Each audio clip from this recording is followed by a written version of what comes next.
سے میں چند لحظے آپ کی سبق خراشی کروں گا۔ آج کی اس مجلس کے لیے میں نے سورہ مبارکہ اعراف کی آیت مجیدہ جس کا نمبر 157 ہے اس کو سرنامہ کلام میں اس کے ابتدائی حصہ تلاوت کیا ہے۔ کوشش کروں گا کہ ایک پوری آیت آپ کو سنا کے گفتگو کو انشاءاللہ آگے بڑھاؤں۔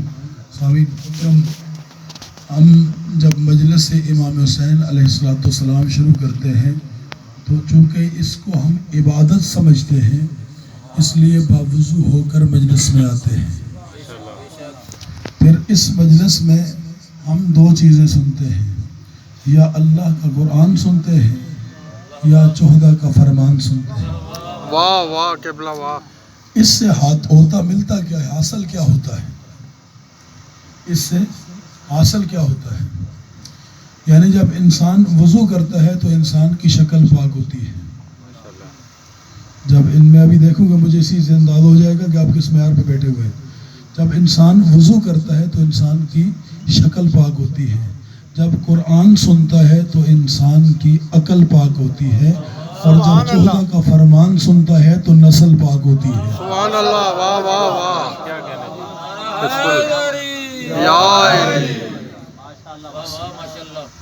اس لیے اس مجلس کا ہر پہلو ایک منفرد انفرادیت رکھتا ہے۔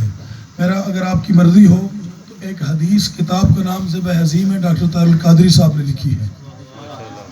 ان مجالس کے حوالے سے وہ میں آپ کی سماعتوں کو ہدیہ کر کے پھر میں انشاءاللہ آیت کا ترجمہ کرتا ہوں۔ آپ سب کی مرضی ہے پڑھوں حدیث؟ بسم اللہ بسم اللہ۔ صاحب کو آگے سمجھ، کتاب کا نام ہے ذبح عظیم، چھوٹی سی کتاب چاہے اتنی کوئی بڑی کتاب نہیں ہے، اور لکھی ہے ڈاکٹر طاہر القادری صاحب نے۔ فرماتے ہیں کہ دربار رسالت سجا ہوا تھا اور کسی نے محبوب خدا سے سوال کیا کہ آپ کی عطرت کے متعلق ہماری ذمہ داری کیا ہے؟ آپ کی عطرت کے متعلق ہماری ذمہ داری کیا ہے؟ محبوب خدا نے سوال ایک بندے نے کیا اور جواب قیامت تک کے لیے دیا۔ سبحان اللہ سبحان اللہ۔ سوال کرنے والے ایک تھا، جواب قیامت تک سب کے لیے دیا۔ فرمایا کہ جو شخص بھی میری عطرت کی معرفت کے بغیر دنیا سے جائے، من مات ولم یعرف حق عطرتی، حدیث کے الفاظ ہیں، من مات ولم یعرف حق عطرتی، جو شخص بھی مر جائے لیکن میری عطرت کی معرفت نہ رکھتا ہو، ثلاثہ من احد، وہ تین میں سے ایک ہے۔ وہ ثلاثہ من احد، وہ تین میں سے ایک ہے۔ اولو المنافق، پہلا اگر وہ میری عطرت کی معرفت نہیں رکھتا تو وہ منافق ہے۔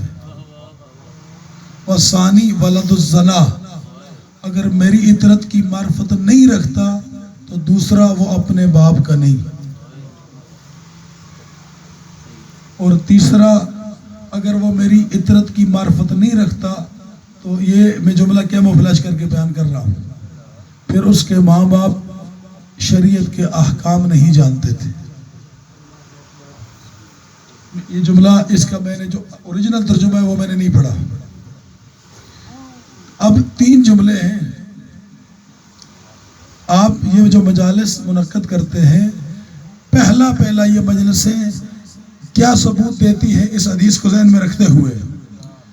پہلا کام اس مجلس میں آنے سے پتہ چلتا ہے کہ ہم منافق نہیں۔ اہل بیت کے ذکر کی مجلس سجانے سے یہ یقین ہو جاتا ہے کہ ہم منافق نہیں۔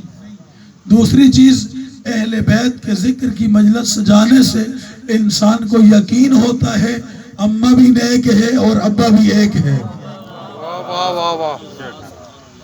اور تیسری چیز، آل محمد کے ذکر میں آنے سے یہ اندازہ ہوتا ہے کہ جس طرح تعلق بانی شریعت کے ساتھ ہے اسی طرح ماں باپ شریعت کے احکام بھی جانتے ہیں۔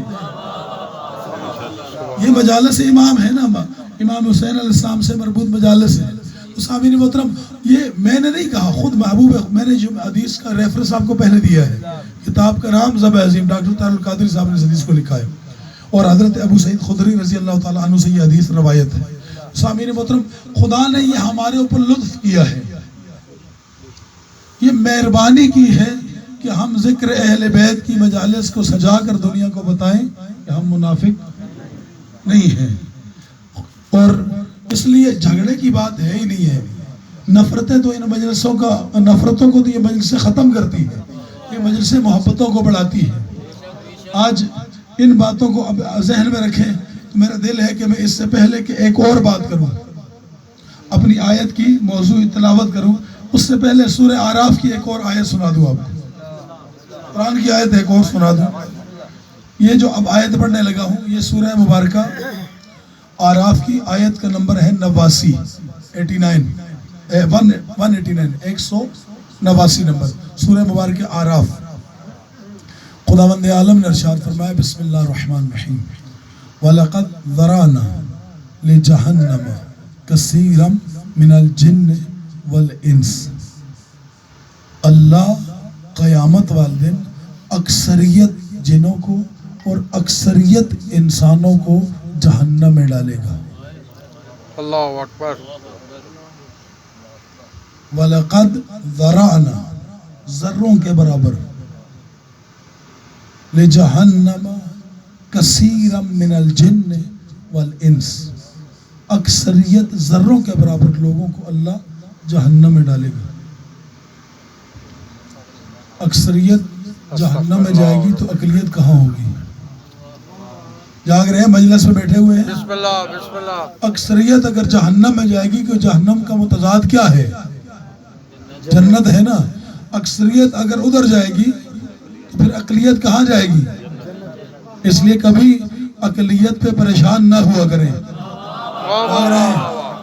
मेरे साथ रहिएगा। मैं चाहता हूँ टू द पॉइंट को बामकसद गुफ्तगू हो। ये जितना वक्त मैंने आपका लेना है, ये इमाम की तरफ से मेरे पास अमानत है।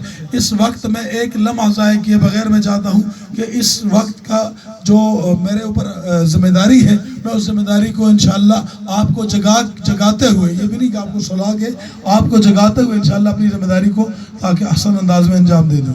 अब अल्लाह ने कहा हम अक्सरियत को जहन्नम में डालेंगे। मैंने कहा खुदा बंदा क्यों डालेंगे? तेरी मखलूक तूने खल्क की है। सवाल करने का तो हक रखते हैं ना। खुदा कह रहे जहन्नम में डालूंगा।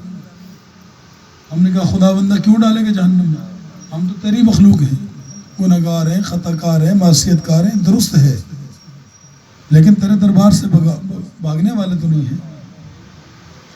हमें क्यों जहन्नम में डालेगा? खुदा ने कहा 3 वजूहात पर, 3 वजह इसी आयत में बयान की अल्लाह ने।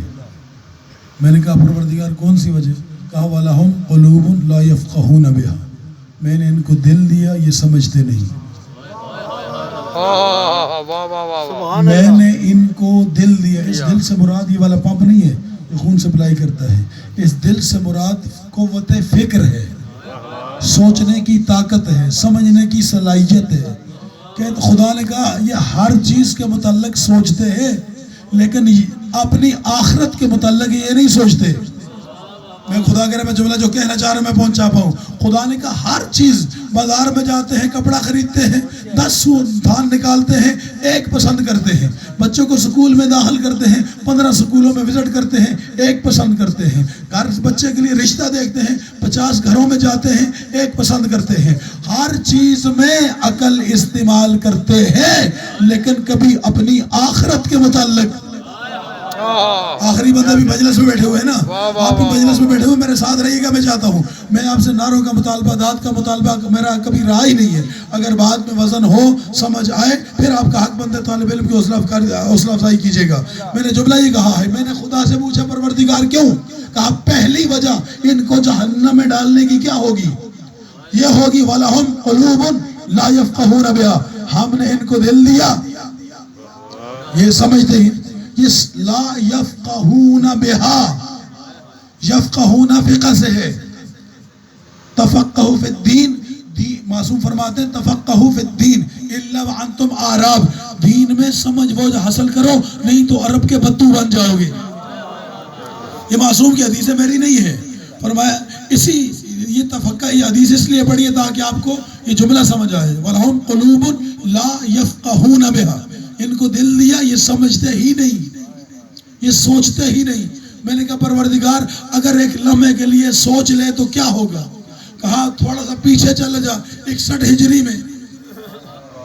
اگر 61 ہجری میں سوچ رہے ہوتے تو دو قسم کے لوگ تھے، قرآن ادھر بھی پڑھ رہے تھے ادھر بھی پڑھ رہے تھے.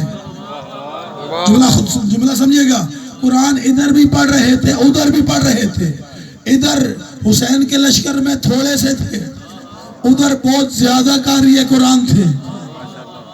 ادھر بہت زیادہ تھے ادھر بہت تھوڑے تھے. بس ان میں اور ان میں تھوڑوں میں فرق کیا تھا؟ اتنا ہی تھا، وہ قرآن کو زبان سے پڑھتے تھے. وہ نہیں، اس کو آسان کر دیتا ہوں، وہ قرآن کے حافظ تھے، ادھر والے محافظ تھے.